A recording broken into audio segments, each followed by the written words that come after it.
On this day in history, we remember the remarkable individuals who shaped our world. Welcome to Who Died Today in History, where we honor their legacies. From artists to leaders, their impact lives on. If you find their stories meaningful, like, subscribe, and hit the bell to stay connected. Thank you to all our amazing channel members for your generous support. Kelley Mack's passing at the age of 33 from glioma, a rare and aggressive form of central nervous system cancer, marks a poignant end to a life steeped in creativity, compassion, and emerging influence. Known for her portrayal of Addy in The Walking Dead, a series deeply rooted in themes of survival, mortality, and resilience, her death underscores the all-too-human fragility that often lies behind the faces we admire on screen. Mack's death was natural, the result of a prolonged and courageous battle with illness. In an era where celebrity deaths are often sudden or scandal-ridden, her passing stood in quiet contrast, peaceful, surrounded by loved ones, and marked by a wave of heartfelt tributes rather than tabloid frenzy. The dignified tone of her family's announcement and the industry's response reflect a cultural moment increasingly attuned to mental health, chronic illness, and the value of lives that burn bright but briefly.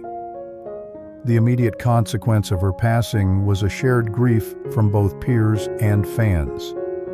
Condolences poured in across social media, emphasizing not just her talent, but her warmth and humanity. Co-stars, including Alana Masterson, highlighted Kelley's strength and spirit, particularly during the filming of their final episode together, a moment that now carries even more emotional weight. Her roles in series like Chicago Med and 911 further showcased a performer capable of conveying vulnerability and courage, traits that now define her legacy. Mack's death, while not altering the trajectory of television history in the way a major political figure might, nevertheless amplified her legend within a dedicated fan base. Her life became a symbol of perseverance through adversity, both on screen and off. In the realm of pop culture, such stories often live far beyond the individuals themselves, immortalized in reruns, fan tributes, and the shared memory of moments that touched audiences. Her passing reminds us of humanity's evolving relationship with mortality, how we now publicly process grief, preserve legacies through digital spaces, and honor individuals for their personal as well as professional impact. Kelley Mack's life and death invite reflection on the power of art to connect, to comfort, and to remember. Through her roles, her passion for storytelling, and the love she inspired, she has joined a quiet pantheon of artists gone too soon, whose spirits endure in every frame they helped bring to life. Rick James, the flamboyant and unapologetically bold super freak of the music world, died on August 6, 2004 at the age of 56. His death was the result of natural causes, though the autopsy revealed a complex blend of contributing factors, including heart failure and the presence of multiple prescription drugs in his system. His passing marked the end of a career as explosive as it was influential, and it reflected both the excesses and the creative rebellion of the era he helped define. Emerging in the late 1970s and reaching peak popularity in the 1980s, Rick James embodied the raw energy of funk, blending it with rock and soul to create a style that was provocative, funky, and entirely his own. He was also a symbol of the unfiltered, often chaotic pursuit of fame and freedom in an era of shifting cultural values, pushing boundaries in both music and lifestyle. His death from natural causes, after a life defined by extremes, served as a sobering coda to a career that had seen as many lows as highs. The immediate aftermath of his death was a mix of nostalgia and reevaluation. Fans and fellow musicians mourned the loss of a boundary-pushing pioneer, while the media revisited both his groundbreaking artistry and his troubled personal life. which included drug abuse and legal troubles. In the years since, Rick James' legacy has only grown, with artists from Prince to Bruno Mars citing him as an influence, and with recurring references in pop culture, perhaps most famously in Dave Chappelle's comedic sketches, which reintroduced James to a younger generation. James's death did not shift the trajectory of music history as dramatically as a political assassination might alter a nation's course, but it did serve to elevate his status as a cultural icon. In life, he was controversial. In death, he became mythic, a symbol of artistic genius entangled with personal demons. His passing reminds us of the delicate dance between creativity and self-destruction, fame and isolation. Through posthumous tributes, sampling of his music, and retrospectives on his life, Rick James continues to be remembered and reimagined. His story reflects a broader truth, that even in death, figures who challenge conventions often become larger than life. Their flaws inseparable from their brilliance, their legacy shaped not just by what they created, but by how they lived and how they left us. Connie Chiume, the beloved South African actress best known for her roles in Black Panther and Gomorrah, passed away peacefully at the age of 71. Her death was natural, the result of age-related complications, and it was met with an outpouring of grief and admiration across South Africa and the international entertainment community. Her passing marked the end of a life dedicated not only to storytelling, but also to the elevation of African voices on the global stage. Born in 1952, Chiume rose to prominence during a time when South Africa was undergoing seismic political and cultural shifts. Her early career unfolded against the backdrop of apartheid, and her persistence in pursuing acting, despite the limitations placed on black performers, reflected a quiet but determined resistance. She became a symbol of resilience and authenticity, portraying powerful matriarchal figures that resonated deeply with audiences. Her role as Mamsanto in Gomorrah made her a household name in South Africa, while her part as an elder in Black Panther gave her international visibility, linking her legacy to a global celebration of African identity. Her death did not just silence a singular voice, it prompted a collective reflection on what she represented: dignity, cultural pride, and the power of storytelling. The immediate consequences of her passing included national tributes, memorial specials, and retrospectives celebrating her most iconic roles. For many young African actors and creatives, her life became a blueprint for how to navigate the entertainment industry with both integrity and ambition. Connie Chiume's legacy has grown even more luminous since her passing.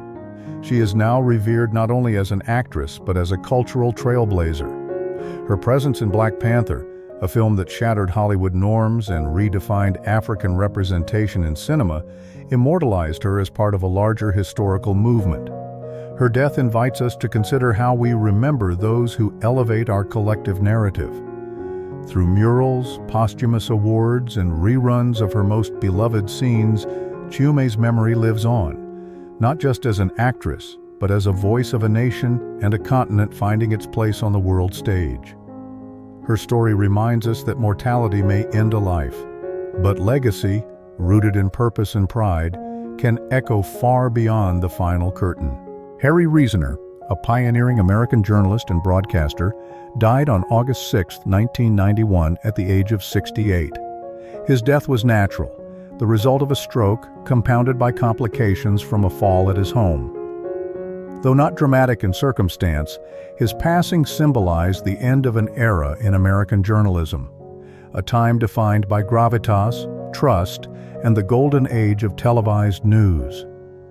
As one of the original co-anchors of 60 Minutes and a former anchor of ABC Evening News, Rezner embodied the serious, steady tone of news broadcasting in the latter half of the 20th century. He came of age as a journalist during a period when television was becoming the primary way Americans received their news, navigating stories from the Vietnam War to Watergate with a measured, authoritative presence. Rezner's calm demeanor and wry wit reflected the values of his era: professionalism, restraint, and a commitment to fact-based reporting. His death occurred during a time when journalism was beginning to shift. Cable news networks were rising, and with them, a more opinionated, fast-paced style of coverage. In this context, Rezner's passing was more than the loss of a man. It was a symbolic farewell to a journalistic tradition that many believed to be fading. Colleagues and viewers alike mourned the loss not just of a broadcaster, but of an entire ethos of journalism that prioritized depth over speed and reflection over spectacle. In the immediate aftermath of his death, tributes poured in from across the media landscape. Former co-anchor Mike Wallace, among others, spoke of Rezner's integrity and understated brilliance. His legacy was cemented in reruns of classic 60-minute segments and retrospectives that reminded audiences of a quieter, more deliberate era in news. Harry Rezner's death prompts reflection on the ways societies choose to remember those who shape public discourse. While he never sought celebrity, his work reached millions and shaped the tone of television journalism for decades. He is remembered not through statues or fanfare, but through the echoes of his voice in archived broadcasts and the high standards he helped set for news reporting. His life and death reveal a truth about how we commemorate. Often, it is not the loudest or most sensational figures who are immortalized, but those who bring clarity, steadiness, and trust to moments of uncertainty. Betty Cuthbert, Australia's golden girl of athletics, passed away on August 6, 2017, at the age of 79, due to complications from multiple sclerosis, a disease she battled for nearly half her life. Her death was natural but profoundly symbolic, marking the quiet end of a life defined by dazzling athletic triumphs and courageous personal struggle. In many ways, Cuthbert's passing reflected the values of perseverance, humility, and national pride that characterized not only her own story, but the spirit of post-war Australia. Cuthbert rose to prominence during the 1956 Melbourne Olympics, where she captured 3 gold medals and the hearts of a nation. Her performances, marked by raw speed and unshakable focus, helped forge a new national identity for Australia on the global stage, showcasing a young country capable of competing with the world's best. Later, at the 1964 Tokyo Olympics, she returned to win a 4th gold medal in the 400 meters, becoming the only athlete, male or female, to win Olympic gold in the 100 meters, 200 meters, and 400 meter events. Her diagnosis with multiple sclerosis in 1969 could have ended her public life, but instead, it became the second chapter of her legacy. Rather than retreat from the spotlight, Cuthbert became a tireless advocate for MS awareness, using her voice and platform to inspire others. Her public battle with illness reflected a broader societal shift toward destigmatizing chronic diseases and recognizing the strength in vulnerability. The immediate reaction to her death was a national outpouring of grief and admiration. Australian Prime Minister Malcolm Turnbull described her as a true Australian hero. Athletes, journalists, and citizens alike honored her not just as a sporting legend, but as a woman of unyielding spirit.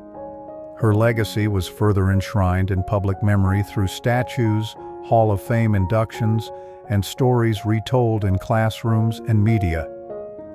Betty Cuthbert's death highlights the enduring human fascination with courage in both triumph and adversity.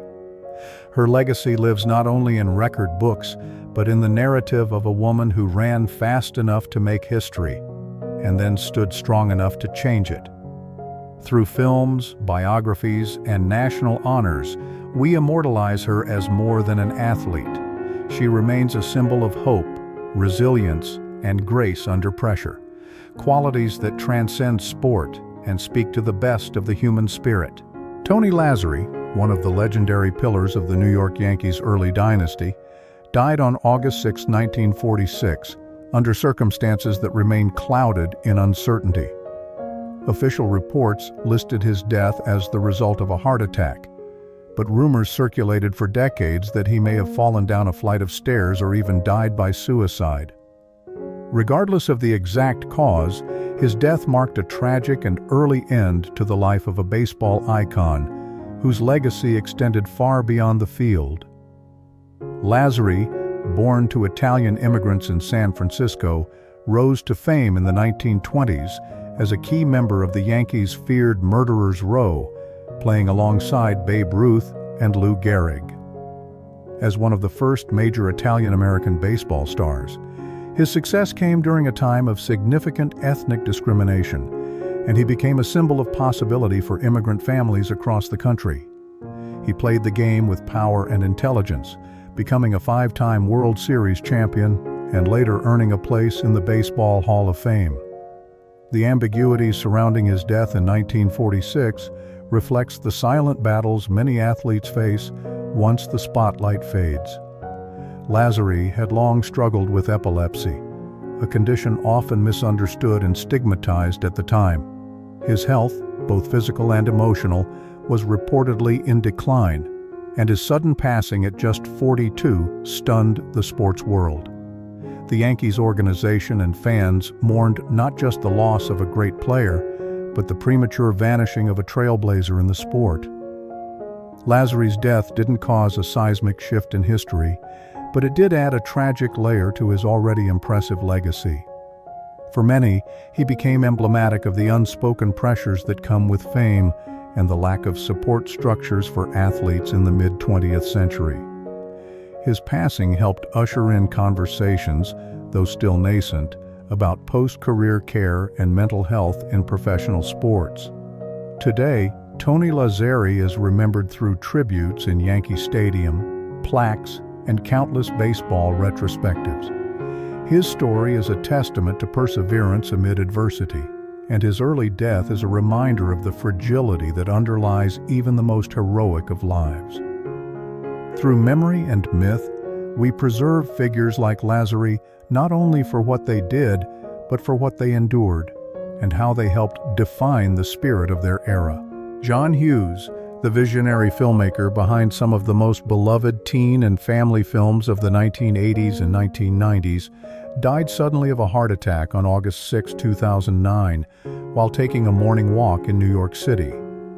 His death, though natural, was shocking in its suddenness and deeply felt across the entertainment world.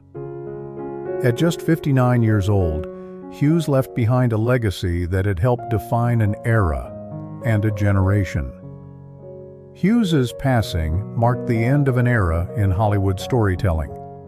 Known for iconic films such as The Breakfast Club, Ferris Bueller's Day Off, and 16 Candles, he gave teenagers a voice that was smart, emotional, and refreshingly honest. His movies championed the underdog, celebrated individuality, and confronted adolescent insecurity with empathy and humor. In an industry that often overlooked the complexity of youth, Hughes crafted entire worlds around their struggles and dreams. His death came at a time when the culture he helped shape was already being reinterpreted by newer generations. Yet it reignited widespread appreciation for the simplicity and sincerity of his storytelling. Fellow filmmakers and actors who had worked with him, such as Molly Ringwald and Matthew Broderick, paid heartfelt tributes, while a new wave of audiences discovered his work through retrospectives and streaming platforms. His passing became not just a moment of mourning, but a resurgence of the values his films embodied: authenticity, compassion, and the importance of being seen.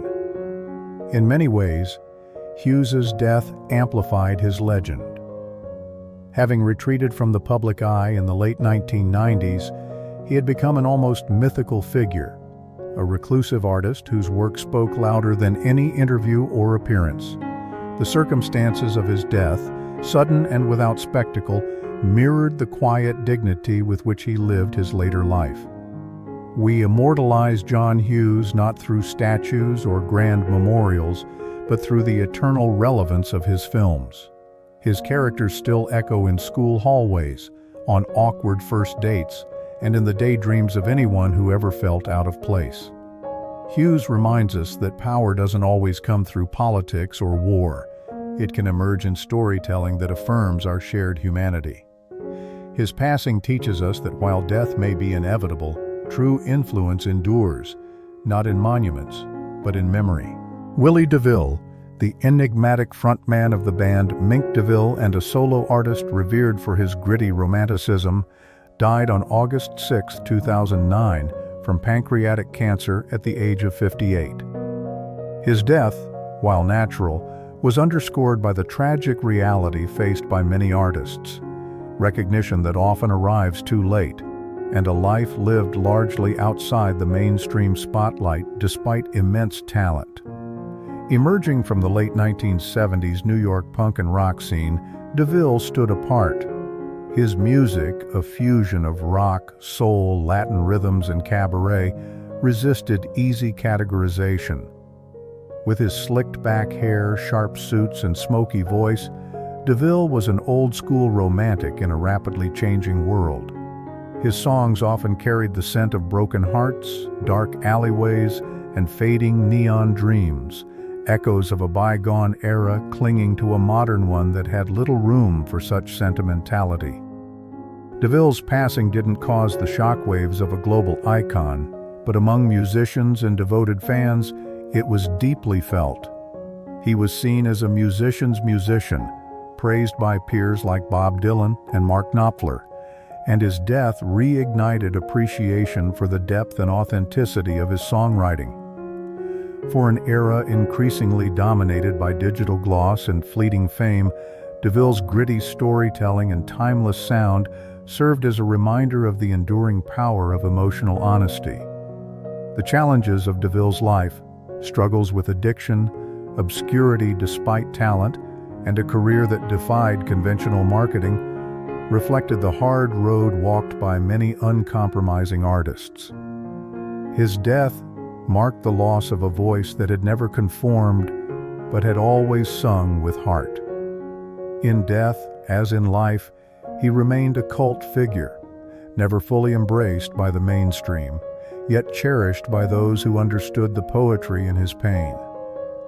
We remember Willie DeVille not through grand tributes or Hollywood biographies, but through the slow burn of his music.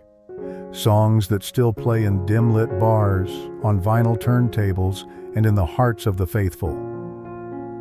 His legacy reminds us that mortality may silence the body, but not the soul of an artist. We immortalize such figures not for their fame, but for the emotions they awaken, the truths they tell, and the beauty they leave behind in their art.